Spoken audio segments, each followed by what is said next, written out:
Hey guys, this week's video is going to be about guilt, which is another stage in the grieving process. By definition, guilt is written to be feeling responsible or regretful for a perceived offense, real or imaginary, and it can be part of the grief reaction. There's a couple of Bible verses that I found that goes along with guilt in the Bible. 1 John 1:9 says, if we confess our sins, he is faithful and just and will forgive us of our sins and purify us from all unrighteousness. And then the other one was Romans 8:28, and it says, and we know that in all good things God works for the good of those who love him, who have been called according to his purpose. As I'm writing this book that I'm writing about losing Taylor and her purpose in this world, I have been able to go through the if-onlys again, some that I had kind of letting go and forgiven myself for. It's crazy how those things kind of come back. You know, grief process isn't just, all right, I went through the anger stage, now let's move on. Now I'm in the depression stage, now let's move on. Now I'm in the, guilt stage or the whatever stage. The stages just bounce around, and one day there may be, an anger stage, and then the next day you may be in the depressed stage, and then the next day you may have finally thought that you were in I'm in the acceptance stage, and I realize her purpose, or I realize their purpose, and you're okay. And then you wake up or something happens the next day and you're like, well, crap, here I am again, back in the depressed stage or the anger stage. And it's just a roller coaster of emotions all the time. And I feel like probably, as well as I'm sure a lot of other people that have lost people that they love and are grieving, maybe feel like, man, the world must be looking at me like I'm completely crazy.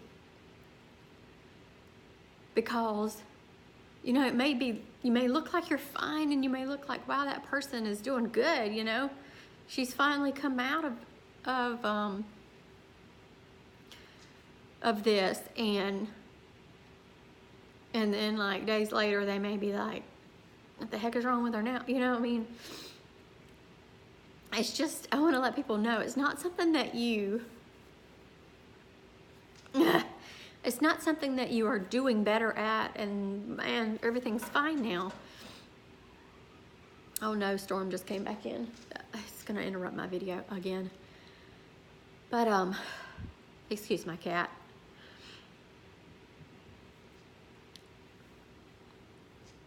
He's just a distraction for me. Maybe he just knows. Sometimes they just know, I guess.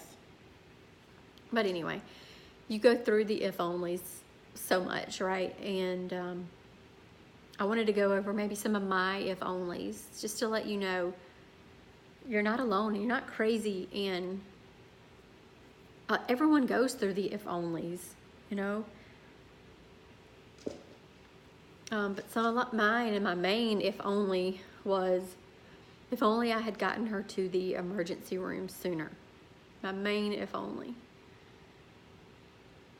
If only 10 minutes sooner or 15 minutes sooner. If only we'd lived in Atlanta near Grady. If only I'd have taken her to a better hospital.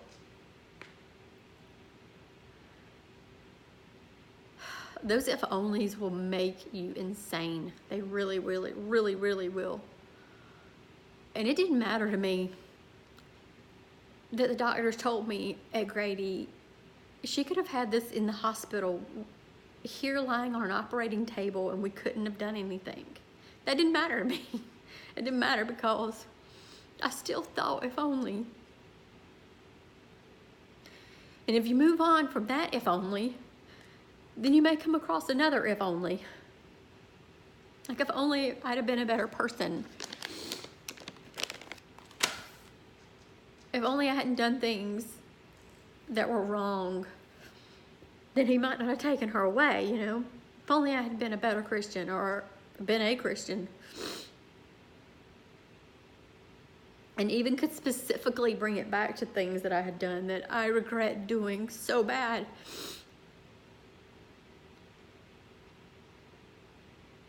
But I read somewhere that if God just took people out, that God took children away from parents that had done something wrong, then people would be dropping dead all in the streets all the time. And when I thought about that, and I thought about that visual of like this big city of people walking around and just dropping dead because their parents had done something wrong, that actually helped me realize that was an irrational thought.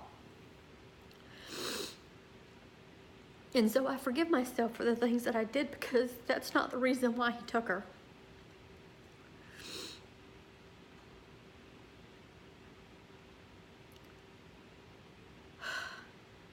Also, and I haven't even told very many people this, but we went out to eat that night before Taylor died. We went out to eat, Cam and me and Taylor.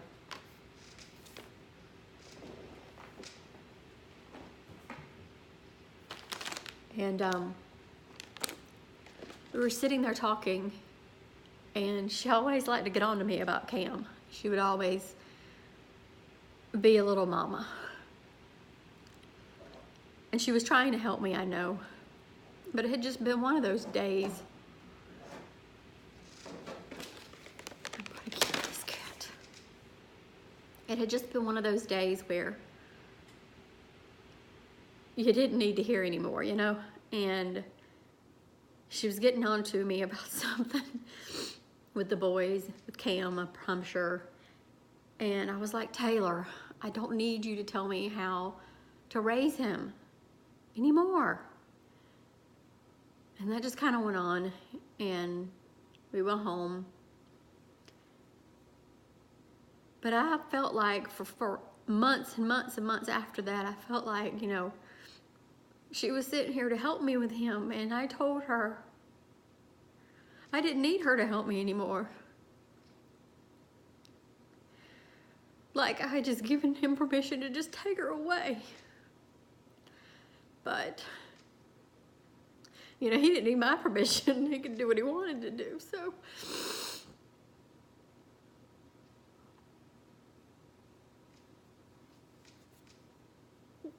I had to let that if only go. But it still hurts very bad sometimes.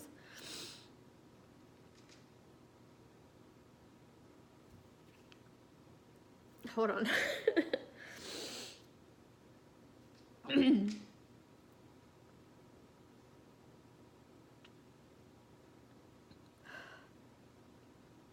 Another guilt that I had was that night she went to sleep, and I'd always go in her room and tell her goodnight and I love her. That morning she had worked at Chick-fil-A, and she was tired. She had gotten up at like 5 something. And I opened her door to tell her goodnight, and she was asleep. And I didn't want to wake her up because I knew she was tired. But I wish that I had woke her up to tell her goodnight and I loved her that last time. Because like I say, it was something that I did every night. I didn't care that she was 18 years old. I still knocked on her door, and I hugged her and I told her goodnight and I loved her. And I would have tucked her in her bed if she'd let me every night. But she kind of got too big for that.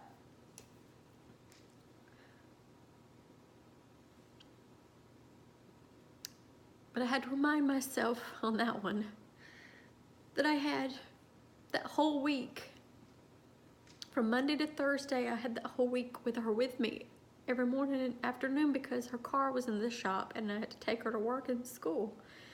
God gave me those 4 days, and he gave me that week one last time of her riding with me and Cam like we used to do. He gave me that last week to talk and to listen to her and to drop her off at school and tell her that I loved her. And that week, one more time, she said, Mama, look at the clouds. She always said that. Like, slow down long enough, Mama, to look at the clouds. And so now every chance I get, I'm trying to slow down and look at the clouds and look at the flowers and look at the things that she would have said, check out, Mama, you know. Like I said before, some people have a hard time going to the grave.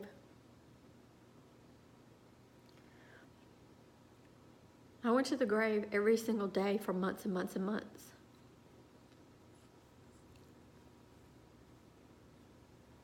Even when I couldn't go to the grave and I had went out of town for a weekend, I had Scott FaceTime me from the grave. And I would always feel so much guilt if I didn't go up there. Even though I know that's not where she's at. I felt like, you know, how dare I pass by this grave and not stop, because I pass by there all the time. And while there's nothing that I did say to her that was hurtful or mean, and we weren't arguing, and it wasn't like that, there was still a lot of what ifs. And I know that there's probably people that have lost someone and then their last words were angry. And I'm thankful to God that that's not the case for us. Are you going to behave if I put you down? Don't make noises.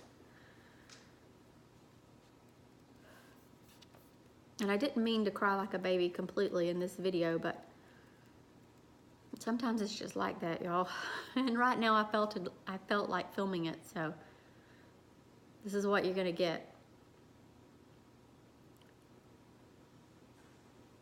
Another guilty thing that I felt was that I still had Taylor. I lost Taylor, but I still had Cam. Not that I ever want anything to happen to any of the kids, Taylor, Cam, or Hunter, or any of them, but I felt guilty that they still get to be here and still get to have a life here. And we still get to go do things as family, and we still get to sit down at supper, and there's a spot that was hers, and she's not here.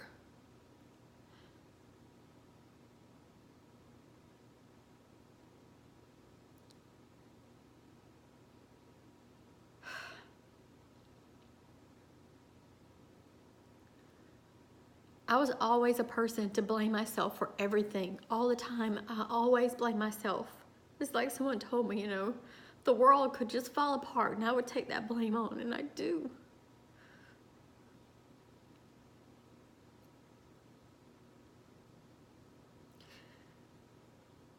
I am irrational, and I do things extremely quickly without thinking of the consequences or thinking of the future. I just jump.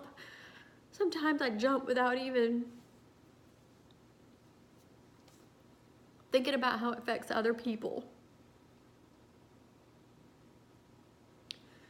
And so when after she died, I couldn't deal with living at the house anymore that we were in, because from my bed, I could see the stairs that she would climb every night, and she would turn around sometimes and she'd smile at me from the stairs. And I could not stand laying there in that bed anymore, looking at the stairs and knowing she's never gonna walk them up again, ever. And so I didn't wait the recommended year you're supposed to wait before you make major life decisions after losing someone. I decided very quickly I needed to get out of this house.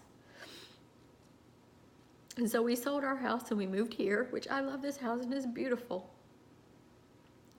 But I felt a lot of guilt for taking the boys away and taking Scott away from the house that we loved.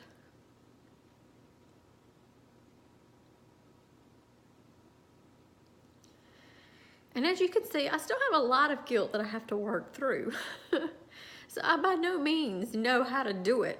I'm just wanting to let other people know you're not alone in your guilt.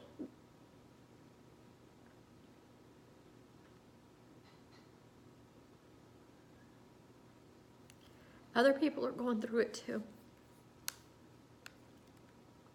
I don't think any of us fully have complete closure when you lose someone. You know, you're not ready. No matter how long a person had been suffering, you're not ready to let them go.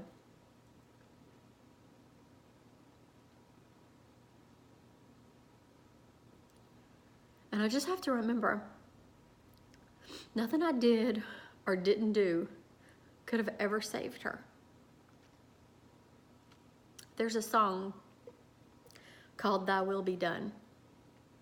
And I used to listen to the song all the time. All the time when I was sitting with Taylor at her grave, talking to her, talking to God. Thy Will Be Done, I played. And it's just basically, you know, saying no matter what, His will is going to be done. It's His way. And we just have to realize that and believe it.